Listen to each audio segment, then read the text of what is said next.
Xin chào các bạn. Hôm nay, Lật Án xin chia sẻ với các bạn một trong những vụ án giết người hiếp dâm ghê tởm nhất mọi thời đại xảy ra ở Nhật Bản, hay còn biết đến với cái tên thiếu niên Nhật Bản đệ nhất án. Chính xác là hơn 30 năm về trước, một cô gái 16 tuổi đã phải trải qua những đau đớn kinh khủng nhất liên tục về thể xác lẫn tinh thần cho đến lúc chết. Trong 44 ngày đã không một ai cứu giúp cô. 4 kẻ giết cô giờ vẫn được tự do. Sự công bằng sẽ không được thực thi dù đã hơn 30 năm trôi qua. Địa điểm xảy ra vụ án là ở tỉnh Tokyo, Nhật Bản. Đây là trung tâm hành chính thủ đô của Nhật Bản. Ở phía bắc của Tokyo có một quận nhỏ tên là Asase Adachi, là một trong các khu đặc biệt của Tokyo. Và câu chuyện hôm nay được diễn ra tại đây. Furuta Runko sinh ra ở Misato, tỉnh Saitama. Khi còn là thiếu niên, cô học tại trường trung học Yashio Minami. Cô sống cùng với bố mẹ, anh trai và em trai. Furuta được biết đến là người ưa nhìn với những đường nét xinh đẹp, khiến một số bạn cùng lớp ghen tị. Và mơ ước của cô là trở thành một ca sĩ mà cô thần tượng. Hôm đấy vẫn là ngày đi làm như bình thường. Furuta mong được trở về thật nhanh để xem tập cuối của chương trình truyền hình Tonbon. Sau đó chuyện gì đã xảy ra và Furuta đã gặp phải bất hạnh gì vào ngày hôm đấy? Tiếp theo chúng ta cùng đẩy lùi thời gian quay về ngày 25 tháng 11 năm 1988. Vào ngày 25 tháng 11 năm 1988, Mirano Hiroshi và người bạn Nobuharu Minato đi lang thang khắp Misato với ý định bắt cóc và hãm hiếp phụ nữ trong vùng. Lúc 8 giờ 30 tối, họ phát hiện Furatu đạp xe về nhà sau khi cô hoàn thành công việc của mình. Theo lệnh của Mizano, Minato đạp cho Furuta ngã xe và lập tức trốn khỏi hiện trường. Mirano giả vờ là một người ngoài cuộc vô tội, đã tiếp cận Furuta và đề nghị dẫn cô về nhà một cách an toàn. Furuta không hề biết rằng Mizano đang dẫn cô đến một nhà kho gần đó, nơi anh tiết lộ về mối quan hệ với Sakura của mình. Mirano dọa giết cô khi anh ta cưỡng hiếp cô trong nhà kho và một lần nữa ở khách sạn gần đó. Từ khách sạn, Mirano gọi cho Minato và những người bạn khác của anh ta, Yokumisaku và Watanabe Yasushi, kể với họ về vụ cưỡng hiếp. Yokumisaku đã yêu cầu Mirano giữ Furuta lại để tất cả họ có thể một lượt. Khoảng 3 giờ sáng, Mirano đưa Furuta đến một công viên gần đó, nơi mà Minato, Kumisaku và Watanabe đã đợi sẵn. Họ nói với cô rằng họ biết nơi cô sống và Sakura sẽ giết gia đình cô nếu cô cố gắng trốn thoát. Cô dễ dàng bị 4 thanh niên chiếm thế kiểm soát và bị đưa đến một ngôi nhà ở quận Asase Adachi, ngôi nhà thuộc sở hữu của cha mẹ Minato. Vào ngày 27 tháng 11, cha mẹ của Furuta đã liên lạc với cảnh sát về việc mất tích của cô để ngăn chặn việc điều tra thêm.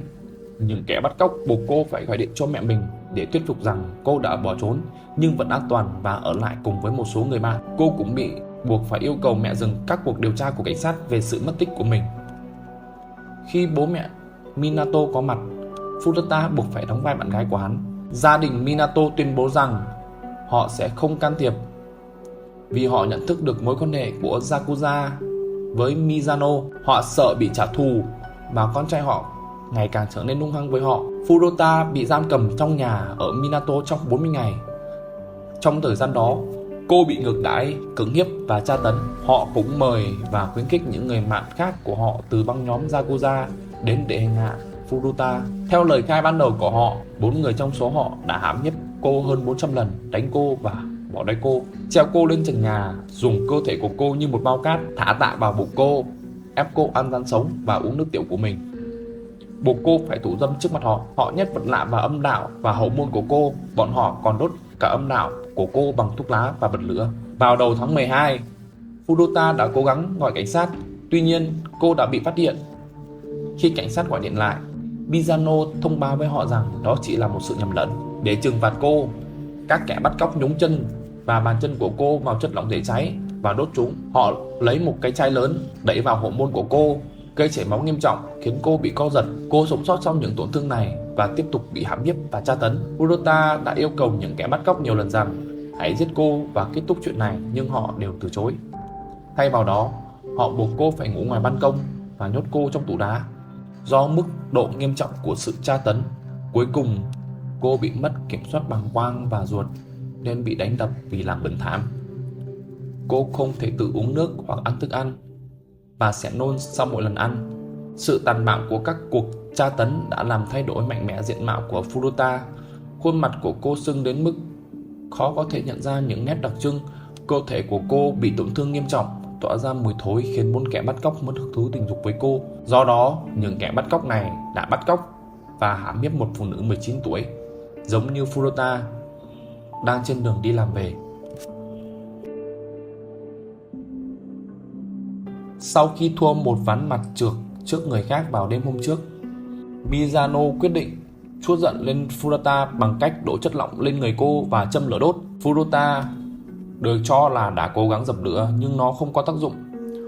Họ tiếp tục đấm cô, đốt nến và nhỏ sáp nóng lên mặt cô, hai ngọn nến ngắn trên mí mắt của cô và ép cô uống nước tiểu của chính mình. Sau khi bị đá, cô ấy ngã gục xuống đất và lên cơn co giật. Cô ấy chảy rất nhiều máu và mũ đang chảy ra từ vết bỏng nhiễm trùng của cô ấy. Họ tiếp tục đánh cô và ném một quả bóng sắt vào bụng cô nhiều lần. Cuối cùng, Furuta đã không chịu nổi vết thương của mình và chết. Chưa đầy 24 giờ sau khi cô qua đời, sợ bị trừng phạt vì tội giết người, nhóm này đã bọc thi thể của Junko Furuta vào trong chăn và cho vào vali. Sau đó, họ ném xác cô vào một cái trống 210 lít và đổ đầy bê tông ướt.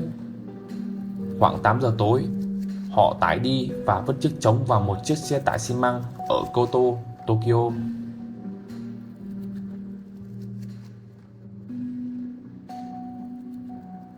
Hiroshi Mizano và Joku Misaku đã bị bắt vì tội hiếp dâm tập thể phụ nữ 19 tuổi mà họ đã bắt cóc được vào tháng 12. Ngày 29 tháng 3, hai nhân viên cảnh sát đã đến thẩm vấn họ vì đồ lót của phụ nữ đã được tìm thấy tại địa chỉ của họ. Trong cuộc thẩm vấn, một trong những sĩ quan khiến Mizano nghĩ rằng anh ta biết về vụ mất tích của Furuta. Nghĩ rằng Roku Misaku đã thú nhận tội ác, Mizano đã nói với cảnh sát về nơi giấu xác Furuta. Vào ngày hôm sau, cảnh sát tìm thấy chiếc trống chứa thi thể của Furuta. Cô được xác định thông qua dấu vân tay và DNA.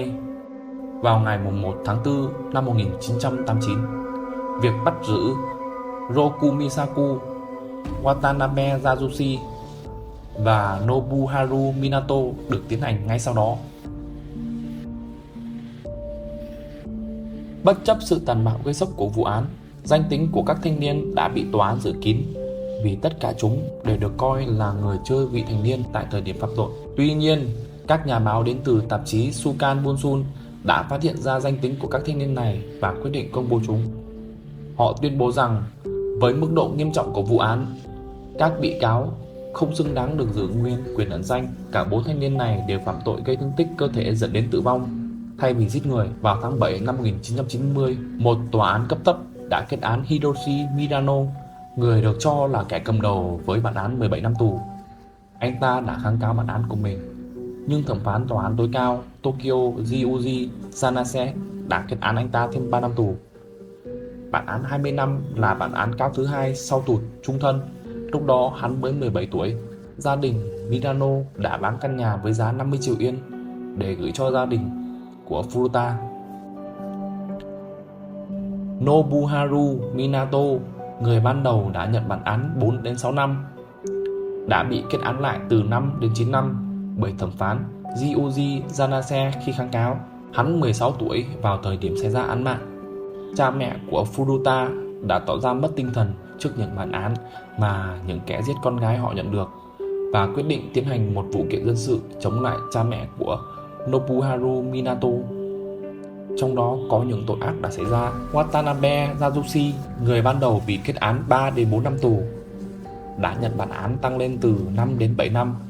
Anh ta 17 tuổi vào thời điểm xảy ra án mạng. Sau khi thả ra, anh ta kết hôn với một phụ nữ Yumari. Jo Kumisaku đã thụ án 8 năm trong một nhà tù vị thành niên trước khi anh ta được thả ra vào tháng 8 năm 1999. Sau khi được thả, anh ta khoe khoang về vai trò của mình trong vụ bắt cóc, cưỡng hiếp và tra tấn Furuta. Các bản án được coi là quá nhẹ đối với các tội ác đã gây ra. Cả 4 hung thủ đều được bảo vệ bởi các điều khoản đặc biệt áp dụng cho tội phạm từ 18 tuổi trở xuống. Trong khi tuyên án, thẩm phán nhận xét rằng bạo lực đặc biệt nghiêm trọng và tàn bạo đã gây ra hậu quả cho nạn nhân. Furuta Junko đã bị giết hại dã man ở tuổi 17. Linh hồn của cô đã phải lang thang trong đau khổ. Sau khi nghe chi tiết về vụ cưỡng hiếp và tra tấn dã man, một trong những người tham gia phiên xét xử đã ngất đi. Mẹ của Furuta cũng bị suy sụp tinh thần và phải đi điều trị tâm lý.